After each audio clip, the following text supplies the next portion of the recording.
আন্তঃগাঁথনিৰ ক্ষেত্ৰত কিন্তু কংগ্ৰেছ দল যথেষ্ট দুৰ্বল। যিসকল নেতৃত্বত আছে তেওঁলোকে নিজকে নেতা বুলি ভাবে। যেতিয়া মই এটা গতিৰে কাম কৰোঁ, সেই গতিৰ কামত যেতিয়া অলপ আগবাঢ়ি যাওঁ তেতিয়া মোক আকৌ যেন সেই লেকামডাল লগাই দিয়া হয় আৰু কাম কৰাৰ কোনো মানসিকতা নাথাকে। আচলতে আমি সদায় উন্নয়নৰ পক্ষত আছোঁ।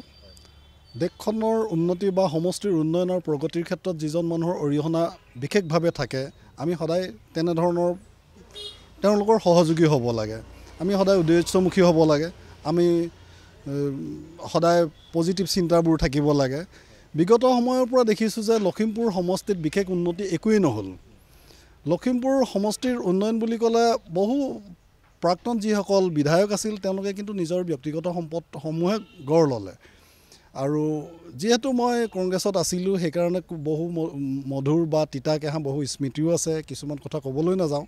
কিন্তু বিজেপিৰ অহা উদ্দেশ্য হৈছে যে সামগ্ৰিকভাৱে গোটেই অসমখনতে কিন্তু প্ৰগতিৰ কিছু দিশত আগুৱাই আহিছে।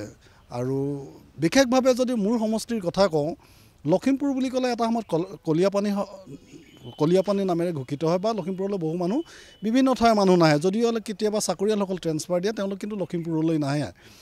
কিন্তু আপুনি চাব আজি কিছুদিন পূৰ্বে অসমৰ আটাইতকৈ শ্ৰেষ্ঠতম চহৰ হিচাপে নৰ্থ লখিমপুৰ চহৰখনে স্বীকৃতি পাইছে। এইটো আমাৰ কাৰণে লখিমপুৰৰ প্ৰত্যেকজন মানুহৰ কাৰণে গৌৰৱৰ বিষয়। আৰু এই সৃষ্টি হৈছে স্থানীয় যিজন বিধায়ক মানৱ ডেকা ডাঙৰীয়াৰ ঐকান্তিক প্ৰচেষ্টা আৰু তেওঁৰ সহযোগী সকলো প্ৰচেষ্টাই এই বঁটাটো পাবলৈ সক্ষম হৈছে। হয়তো বিগত সময়ত লখিমপুৰ যে যথেষ্ট পৰিমাণে আগবাঢ়িব সেইটো নিশ্চিত। যিহেতু তেখেতৰ ওচৰতে আজি জইন কৰিছোঁ আৰু তেখেতৰ ওচৰত জইন কৰাৰ পিছত তেখেতৰ যিটো সৌহাৰ্দ্য সম্পৰ্ক দেখিলোঁ, যে তেওঁৰ যেনেধৰণৰ কামখিনিৰ প্ৰৱণতা দেখিছোঁ আৰু তেওঁ অহৰহ কৰি থাকে। প্ৰতিটো দিনেই প্ৰতিটো পুৱাই তেওঁৰ এটাই চিন্তা, লখিমপুৰখন কেনেকৈ ডেভেলপ কৰোঁ। আৰু এই লখিমপুৰ ডেভেলপ সেইকাৰণেই হৈছে। আৰু মই দেখিছোঁ যে তেওঁক আমি সহযোগিতা আগবঢ়াওঁ, লখিমপুৰৰ প্ৰত্যেকজন মানুহে সহযোগিতা আগবঢ়াব লাগে।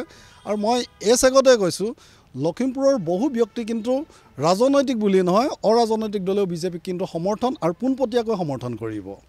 কংগ্ৰেছৰ কেনেকুৱা ধৰণৰ কথাসমূহৰ বাবে, কেনেকুৱা ধৰণৰ কামসমূহৰ বাবে আপুনি কংগ্ৰেছ ত্যাগ কৰিছে? যে স্মৃতিৰ কিছুমান ক'ব নাযাওঁ, তথাপিও ক'ব লোৱাৰ ক্ষেত্ৰত বিশেষ পৰামৰ্শহে দিম যে আন্তঃগাঁথনিৰ ক্ষেত্ৰত কিন্তু কংগ্ৰেছ দল যথেষ্ট দুৰ্বল।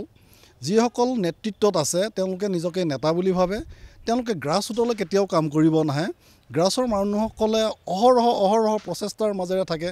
তেওঁলোকে বহুত দুখ যন্ত্ৰণাৰ মাজেৰে আজিও দল কৰি আছে। তেওঁলোকৰ মাজত যথেষ্ট সততা আছে। কিন্তু বাকীসকল যিসকল নেতা, তেওঁলোকে মাত্ৰ পদবীৰ কাৰণেহে অহৰহ পুৰুষাৰ্থ কৰি থাকে। তেওঁলোকৰ পদটো লাগে আৰু পৰৱৰ্তী সময়ত ইলেকশ্যনৰ সময়ত আপোনালোকে জানেই কিবোৰ ঘটনা ঘটে। সেইখিনিয়ে কিন্তু আমাক মনোকষ্ট দিয়ে, কাৰণ বহু ভাল কৰ্মীয়েও কিন্তু টিকেট এটা পাবলৈ সক্ষম নহয়।